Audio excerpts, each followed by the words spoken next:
Voici le jour que l'Éternel a fait, qu'il soit pour vous un sujet de joie et d'allégresse. C'est par ce verset biblique que nous vous souhaitons la bienvenue à Wake Up, votre matinale chrétienne super vitaminée, super décalée, avec une équipe à couper le souffle, une équipe hors pair que je m'en vais, voilà, vous les présenter. On a Mati Kwame et Avi Grace. Shalom mes sisters. Shalom mamie. Vous allez bien? Très bien, par la grâce de Dieu. Mais c'est quoi ce jaune sur le plateau? C'est un soleil. Est-ce que quelqu'un peut m'expliquer?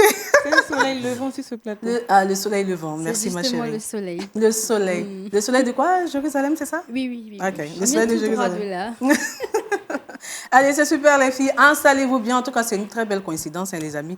On ne s'est pas préparé. Voilà, c'est le Saint-Esprit qui nous a guidés. Puis voilà, le résultat, il est magnifique, impeccable sur vos écrans. Et puis, c'est lundi, dans la rubrique Bonne Santé, nous recevons le professeur Yao Herman. Shalom, shalom, professeur. Bonjour, Nami. Bonjour, pasteur. Bonjour. En tout cas, c'est toujours un plaisir pour moi de participer à Wake Up. Le plaisir est partagé. Mais professeur, et votre couleur jaune? Je pense que la prochaine fois, je serais mieux inspiré de prendre la même couleur. Il n'y a pas de souci. D'accord, professeur. Installez-vous bien. Et puis, nous démarrons cette nouvelle semaine en compagnie du pasteur Kwame Félix. Shalom, pasteur. Shalom, mon ami. Comment vous allez? Ça va très bien, pasteur. Très bien vêtu, hein? Merci, pasteur. Merci beaucoup, pasteur. Mais bon, le pasteur et le professeur sont dans la même couleur. Oui, et puis, décidément. Voilà, c'est le Saint-Esprit qui gagne. Amen, ça c'est vrai. Allez, tout le monde est super bien installé. Nous prions en compagnie de Abi Grace. Seigneur, nous te confions la tenue de cette matinale. Seigneur, que ta lumière éclaire cette émission. Au nom de Jésus, Amen. Amen. Sa parole est une lampe à nos pieds et une lumière sur nos sentiers. Et ce matin, à travers ce verset biblique, nous voulons vous inviter, amis du Seigneur, à méditer la parole du Seigneur. Méditons ensemble.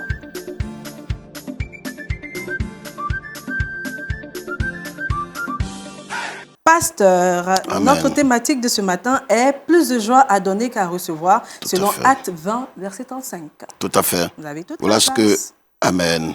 Voilà ce que la Bible dit. Je vous ai montré de toute manière que c'est en travaillant qu'il faut soutenir les faibles et se rappeler les paroles du Seigneur qui a dit lui-même, il y a plus de bonheur à donner qu'à recevoir.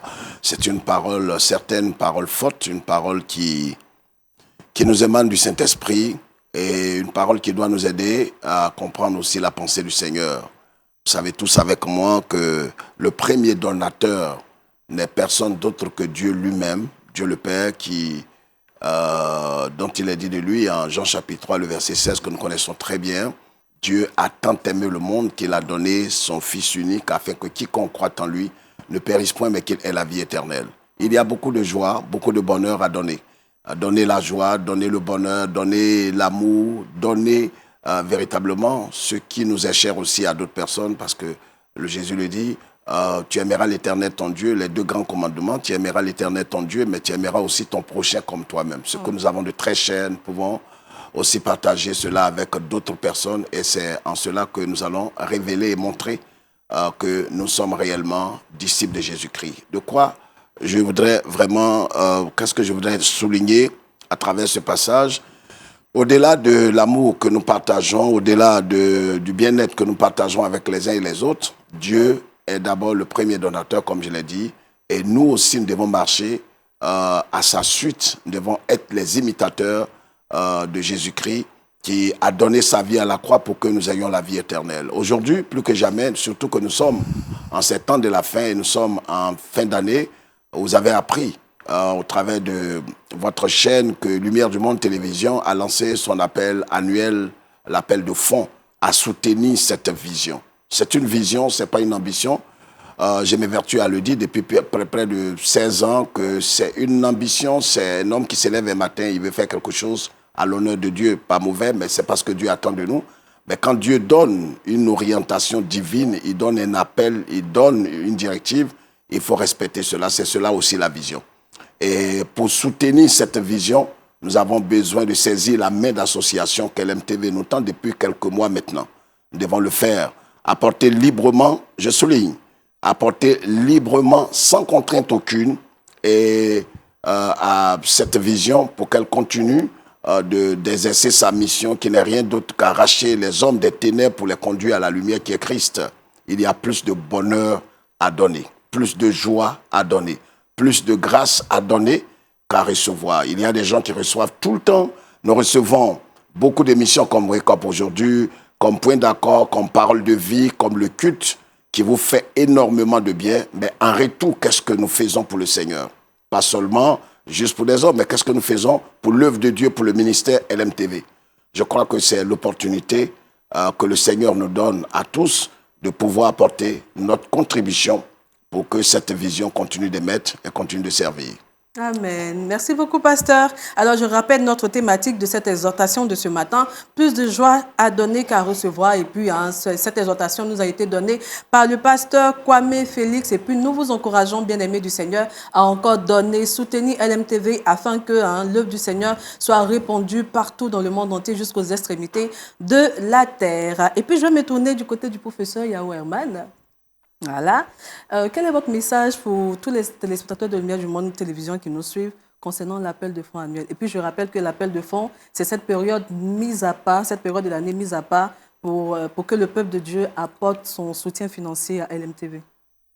Donc, merci de me permettre de réagir sur l'appel de fonds. Et c'est quelque chose de très important. Comme on le dit, l'évangile est gratuit, mais l'évangélisation coûte.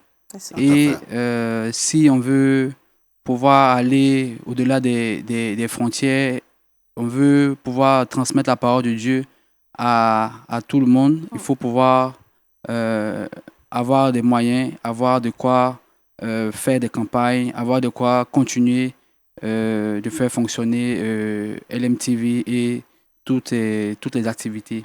Donc je veux en tout cas appeler tous ceux qui nous écoutent, qui ont cette soif-là, qui ont cette envie-là de voir la parole de Dieu être transmise à tout le monde, de pouvoir soutenir en tout cas LMTV à travers des dons. Et comme le pasteur l'a dit, de donner librement sans contrainte. Et en cela, le nom de notre Seigneur sera glorifié. Amen. Merci, professeur. Pasteur, c'est l'heure de la prière. Nous te rendons grâce, Dieu vivant, toi qui as été le premier à nous donner le souffle de vie, qui malgré, Seigneur notre Dieu, ton amour envers nous, nous sommes tombés plus bas, mais tu es revenu vers nous au travers, Seigneur notre Dieu, ton Fils, pour nous racheter, nous libérer, nous délivrer de la puissance du péché et la puissance de Satan.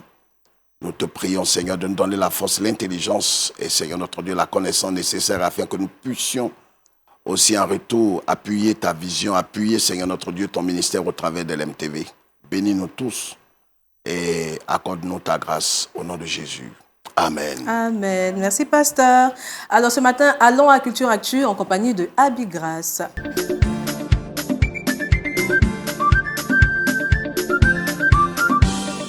Alors, merci, Nami. Aujourd'hui, on va parler d'une nouvelle pour le monde chrétien. La maison d'édition Biblio s'apprête à commercialiser une Bible toute particulière. Et cette Bible, c'est une Bible à paillettes. Alors, je vous donne les caractéristiques de cette Bible que je cite.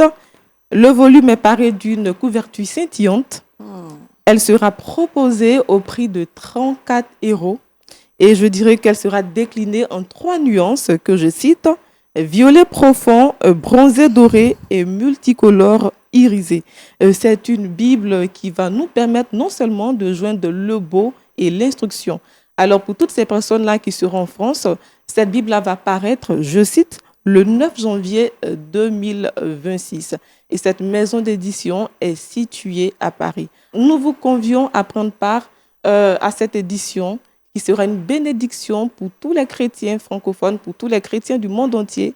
Et parce que joindre le beau à l'utile, je pense que la Bible nous recommande de lire notre Bible, que ce livre de la loi ne s'éloigne point de ta bouche, médite-le jour et nuit afin que tu aies du succès dans tout ce que tu entreprennes. Alors nous vous convions à ce grand événement. Prenez soin de vous, que Dieu vous bénisse. Amen. Josué 1, verset 8. Ah oui, Josué 1, verset 8. C'est ça. Mais pour toute personne qui est peut-être en Côte d'Ivoire, qui souhaiterait se procurer cette Bible, cette nouvelle version de la Bible, est-ce qu'il y a une possibilité de commander, être livré? Il faut juste aller sur les sites que je cite, les éditions Biblio. D'accord.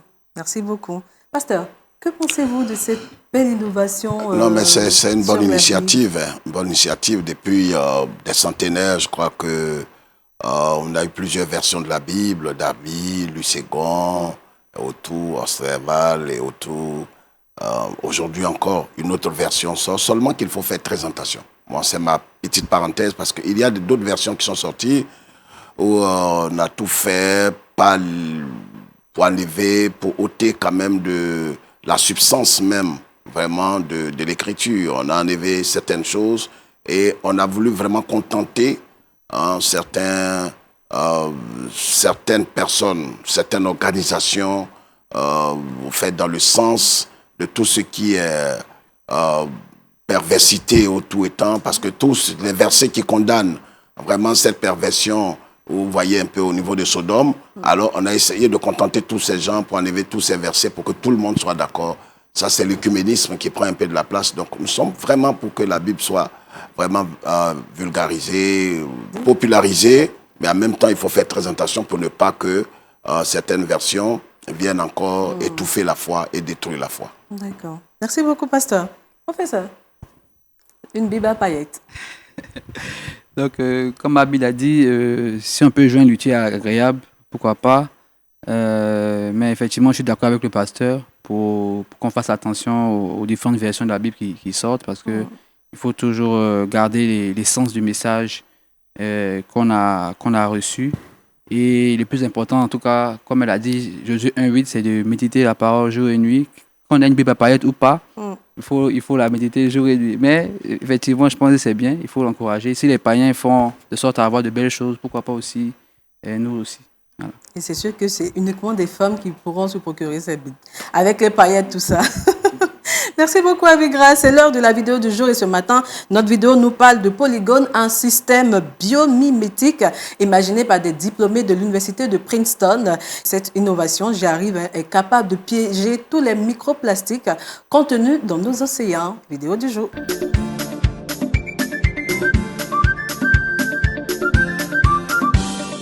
Ces tiges bleues permettent d'éliminer les microplastiques des océans. Deux jeunes diplômés de Princeton ont lancé Polygone, un système biomimétique conçu pour capter les microplastiques, sans utiliser de pompe ou d'électricité. Un cadre flottant est équipé de centaines de fibres en silicone hydrophobe qui agissent comme des racines aquatiques. Elles attirent les particules plastiques, mais laissent passer les poissons et les sédiments. Les fibres sont fines et souples, formant une sorte de forêt dense qui bouge grâce au courant, ce qui augmente la surface de contact, ralentit l'eau et favorise l'adhésion des particules de plastique. Chaque jour, un système mécanique de nettoyage secoue les tiges bleues à la surface et récupère jusqu'à 91% des microplastiques pour les isoler en vue de leur recyclage. Lors des premiers tests en laboratoire, sur 24 heures, Polygone a capté 74% des particules inférieures ou égales à 0,1 mm. C'est 10 fois plus petit qu'une bille de stylo. Depuis septembre 2024, le dispositif est testé à Atlantic City, où 500 filtres de ce type traitent l'eau de 200 000 habitants. Et c'est plusieurs kilos de déchets plastiques par jour qui sont récoltés et recyclés. En plus, ces filtres qui sont auto-nettoyants et économes en énergie peuvent être installés en moins d'une journée pour un coût d'environ 250 000 €. Développée à grande échelle, cette solution passive pourrait protéger les milieux aquatiques d'un problème majeur. Pour rappel, chaque année, plus de 1,5 million de tonnes de microplastiques finissent au fond des océans.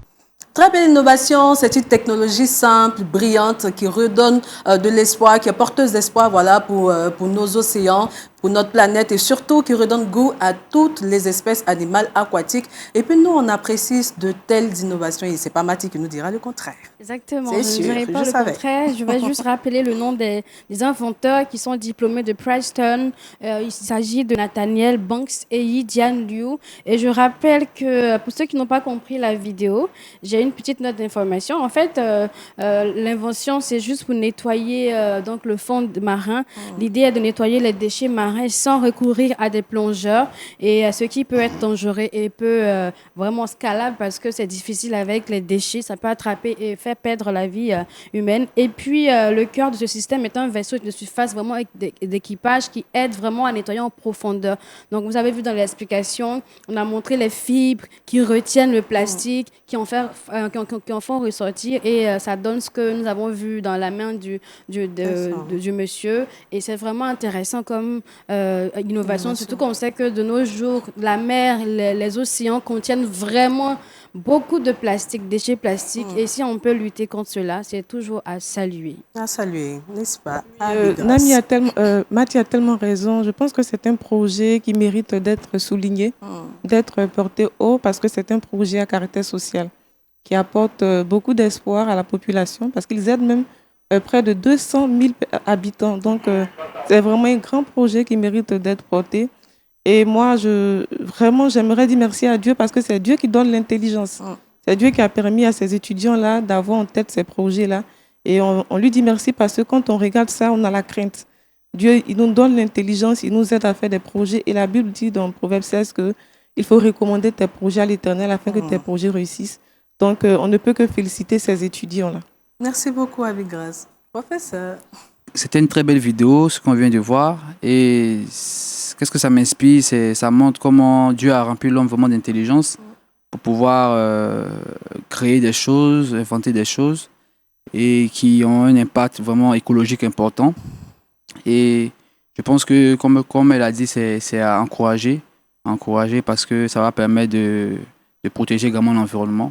Voilà, quand on sait l'impact de la pollution dans l'environnement, notamment chez nous, je pense que ces projets-là auront un fort impact, en tout cas dans les pays, on va dire, sous-développés, parce que ça peut permettre d'améliorer, en tout cas, la qualité de l'environnement. Merci, professeur. Pasteur. Oui, nous ne pouvons que rendre grâce à Dieu, comme je le dis toujours, parce que l'intelligence, c'est Dieu qui donne, la sagesse, les talents et toutes ces choses. C'est une très belle initiative qui va à coup sûr avoir un impact sur les océans. C'est de là que viennent les poissons que nous consommons. Avoir aussi l'impact sur peut-être l'environnement en général. Et puis, ça va donner certainement du travail. Ça va donner certainement du travail. Je crois que c'est une très belle initiative qui est à saluer. Amen. Merci beaucoup, pasteur. Merci à tout le monde pour vos différentes interventions. Tous les lundis, nous prenons soin de votre santé à travers la rubrique Bonne Santé.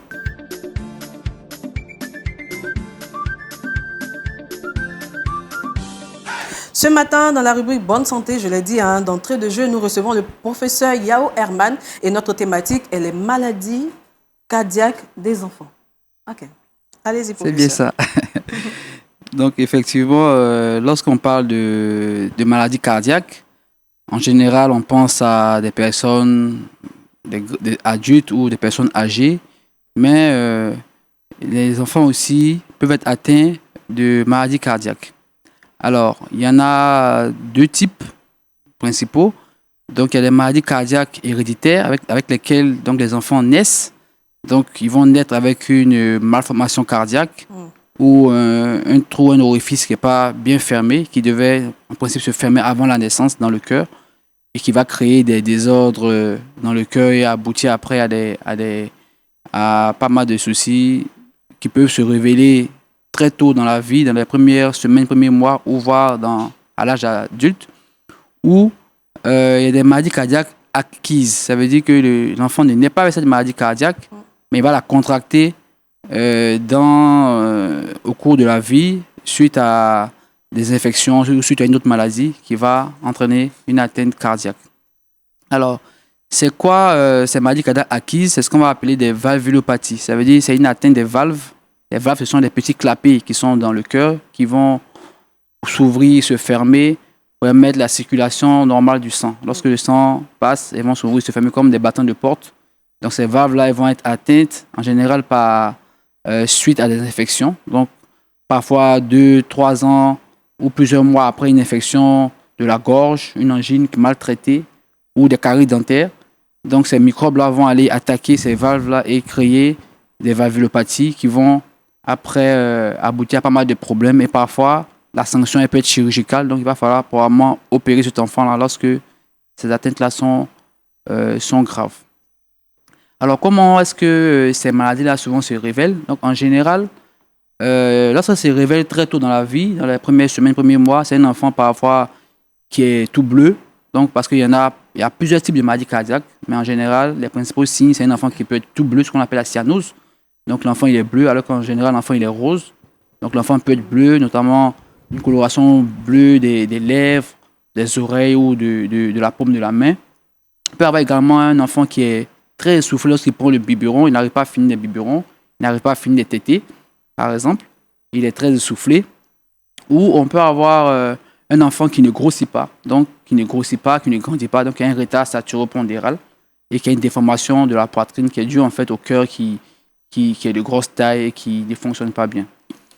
Et il y a également, comme je l'ai dit, ce qu'on appelle l'essoufflement. Donc un enfant qui a peut-être 2-3 ans, qui marche mais qui n'arrive pas à faire beaucoup d'efforts, qui souvent s'accroupit ou qui est fatigué, qui n'arrive pas à faire le sport à l'école. Donc ce sont autant de signes qui peuvent nous alerter pour pouvoir faire un bilan donc avec un médecin pédiatre et ensuite probablement avec un cardiologue qui va faire des examens, et en particulier une échographie cardiaque, on va voir le cœur et identifier effectivement ces anomalies-là. Donc comme je disais, les anomalies-là souvent vont bénéficier d'un traitement qui peut être simplement du suivi ou parfois des médicaments pour pouvoir améliorer les choses. Mais parfois, très souvent, lorsque c'est pas vu très tôt, comme c'est le cas chez nous, les gens arrivent tard à la consultation. Donc la sanction est parfois chirurgicale parce que ces anomalies-là sont graves, elles sont installées et parfois il faut opérer cet enfant et c'est cher. Donc les gens ne sont pas souvent opérés et malheureusement, voilà, ces enfants-là gardent ces maladies-là et parfois cela évolue défavorablement. Merci, professeur, pour votre exposé. Tout à l'heure, dans votre exposé, vous avez parlé de la maladie congénitale, cardiaque congénitale, et puis la maladie acquise. Est-ce que ces deux maladies ont les mêmes symptômes chez oui, en fait, à peu près. En fait, chez les plus grands enfants, en général, c'est l'essoufflement dans les maladies acquises. Donc, c'est l'essoufflement qui va être le principal symptôme. Donc, l'essoufflement à l'effort, ou à la marche, ou à l'école, et parfois des pieds qui enflent. Et par contre, chez les enfants, comme j'ai dit, ça peut être, en général, c'est au cours de la tétée, la prise de biberon, on voit que l'enfant est essoufflé. Et parfois, il y a d'autres symptômes comme le retard pondéral, donc l'enfant qui ne grossit pas, parce qu'il n'arrive pas justement à finir les tétées parce qu'il est essoufflé. Ou parfois, la coloration bleue des lèvres, du tegumot, ou un enfant qui est bleu. Voilà, ça peut être autant de signes comme ça qui peuvent alerter. Et également, à l'examen du pédiatre, il va entendre un bruit anormal cardiaque qu'on appelle un souffle. Et c'est ce bruit-là souvent qui va aussi mettre la puce à l'oreille pour pouvoir l'envoyer vers le cardiologue pour pouvoir faire d'autres examens. D'accord, professeur. Une autre question. Est-ce qu'un enfant peut-il guérir totalement d'une maladie cardiaque sans passer par la chirurgie? Oui, on peut guérir totalement d'une maladie cardiaque. Dans certains cas, par exemple, lorsque cette maladie, lorsqu'il est né avec la maladie, ce qu'on appelle une maladie congénitale, elle peut ne pas être très grave, donc il a besoin juste d'un peu de suivi. Parfois, ce petit trou qui n'est pas fermé peut se fermer simplement lorsqu'il est tout petit. Et parfois, lorsqu'il est de grosse taille, malheureusement, il ne peut pas se fermer de lui-même. Il faut aller le réparer. Et on peut le réparer soit par une opération de la chirurgie, une grosse chirurgie. Mais aujourd'hui, il y a les nouvelles techniques. On peut faire une chirurgie sans avoir ouvert le cœur, donc en faisant une piqûre dans la cuisse et en montant le dispositif pour aller fermer le trou. Et ça se fait même ici en Côte d'Ivoire, en institut de cardiologie.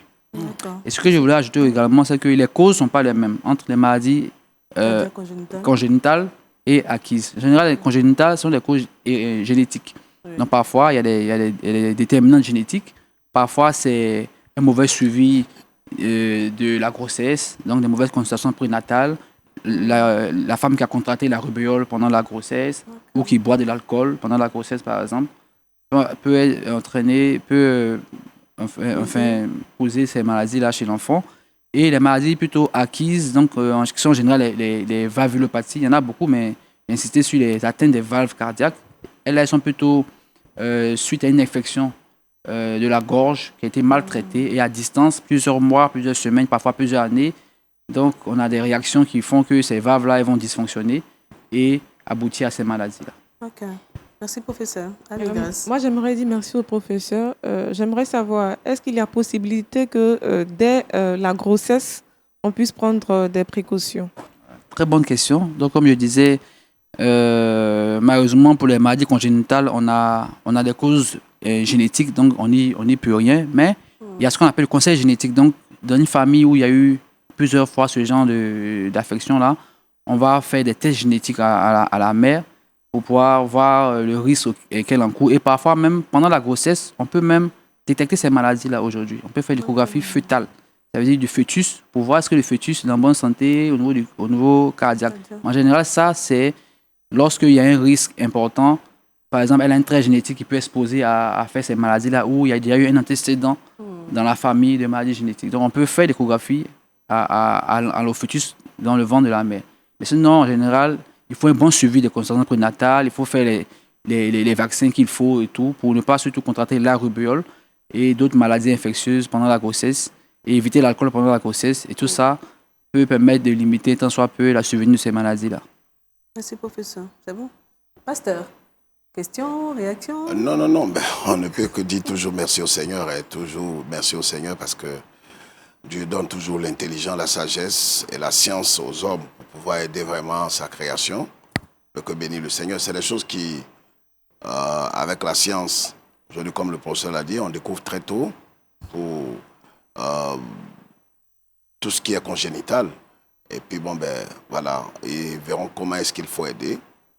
Je crois que c'est des choses qui donnent une autre idée, un aperçu aussi pour le cœur. Le cœur, quand Dieu dit « garde ton cœur plus que toute autre chose », c'est le centre même de la vie. C'est vraiment le centre de la vie. Nous devons vraiment chérir notre cœur, garder notre cœur plus que tout, parce que de ce cœur-là viennent les sources de la vie. Merci, pasteur. Merci, professeur. Allez, partons en cuisine avec Mathie et c'est dans le Trick Box.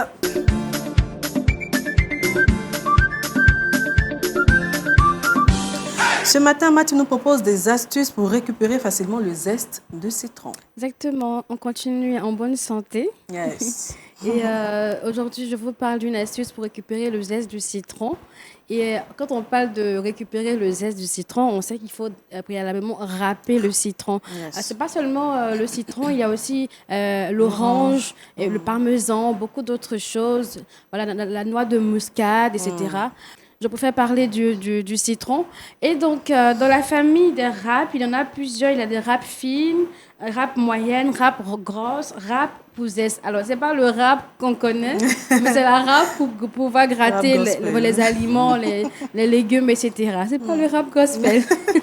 Alors, les amis, généralement, c'est très difficile de récupérer le zeste du citron si on n'a pas la bonne râpe. Il y a une râpe qui est plate, c'est ce qui est vraiment recommandé pour râper tout ce qui est zeste de citron, tout ce qui est zeste.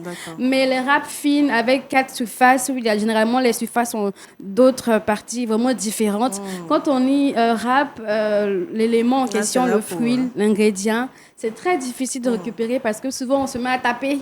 On tape. Ou souvent on prend une petite cuillère, on essaie de gratter et tout ça fait perdre vraiment du temps. Ce matin, je vous présente une autre manière. Quelle que soit la râpe que vous avez, en dehors de la râpe plate qui est recommandée pour les zestes, si vous avez n'importe quel type de râpe, je vous donne l'astuce, elle est simple. Vous allez prendre un papier sulfurisé que vous allez prendre et puis vous allez recouvrir la râpe. Et comme ça, quand vous prenez le citron que vous râpez, ou bien l'orange, quelque chose, la noix de muscade, quand vous râpez, vous pouvez retirer donc le papier sulfurisé et vous prenez un couteau, une cuillère et vous n'avez qu'à placer, à retirer tout doucement le zeste du citron en question. Alors que si vous laissez directement sur la râpe qui n'est pas fine, qui n'est pas plate, c'est vraiment difficile. Vous serez toujours en train de taper. Et ce matin, je vous laisse un élément visuel qui va nous permettre de revoir et de voir un peu cette astuce de plus près. La technique est incroyable.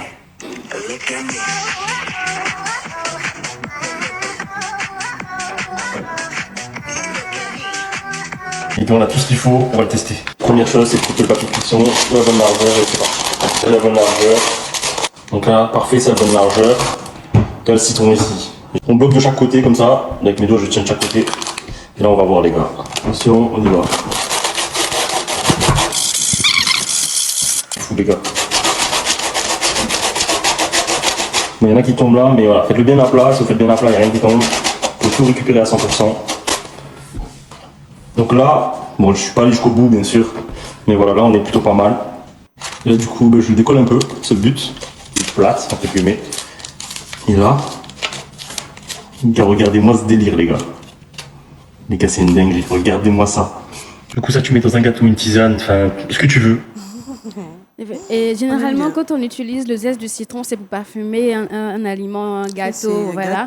Et vous avez vu la râpe qu'il a en main, c'est une râpe à 4 faces. Et les 4 faces, il y a des parties vraiment qui ne sont pas vraiment recommandées pour le citron. Donc faites ceci, un papier cuisson à défaut d'un papier sulfurisé, ça vous permettra de pouvoir mieux récupérer le zeste du citron à la maison. Donc n'hésitez surtout pas à tester et laisser un commentaire. Voilà. Merci Mathilde. Je t'en prie. Professeur, je vois le professeur qui sourit pour valider l'astuce. C'est vrai qu'on ne rentre pas souvent dans la cuisine pour faire des recettes, mais bon, en tout cas, c'est une belle astuce.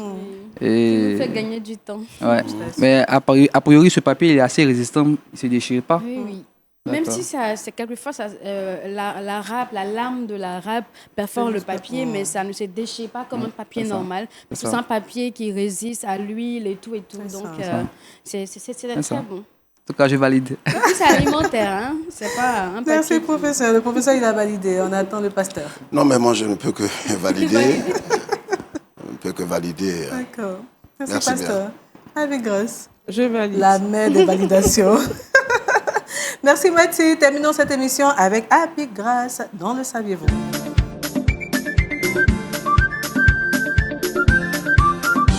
Merci Nami. Je t'en prie. Aujourd'hui, on va s'intéresser à une plante qui est largement utilisée en Afrique de l'Ouest et son nom vernaculaire, c'est le djeka.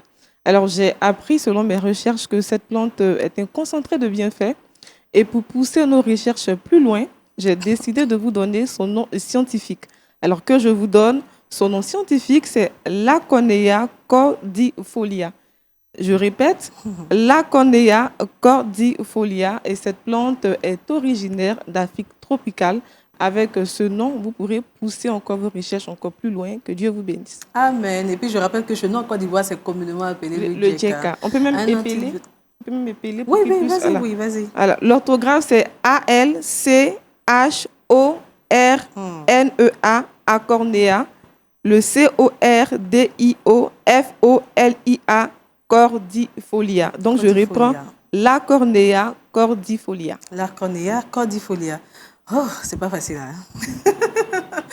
Terminons cette émission avec le verset boussole. Nous retenons Acte 20, le verset 35 qui nous dit « Je vous ai montré de toute manière que c'est en travaillant ainsi qu'il faut soutenir les faibles et se rappeler des paroles du Seigneur qui a dit lui-même « Il y a plus de bonheur à donner qu'à recevoir. » Amen. Merci beaucoup les filles, mes sisters. Merci infiniment. Je vous aime les filles.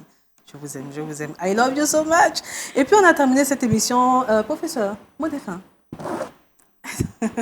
En tout cas, je peux que remercier toute l'équipe de l'MTV de m'avoir encore invité. En tout cas, j'ai passé un bon moment, même si je n'étais pas dans les couleurs. Je n'ai pas été très inspiré, mais la prochaine fois, je pense que je ferai mieux. La prochaine fois, on va créer une plateforme et puis on va vous informer. Et voilà. En tout cas, merci beaucoup à tous. Merci, pasteur. Et voilà. Merci, professeur. Pasteur. Oui, je termine en disant que c'est la saison, c'est le moment. Comme chaque année, vous le savez, à une période précise comme celle-ci, où LMTV lance l'appel de fonds.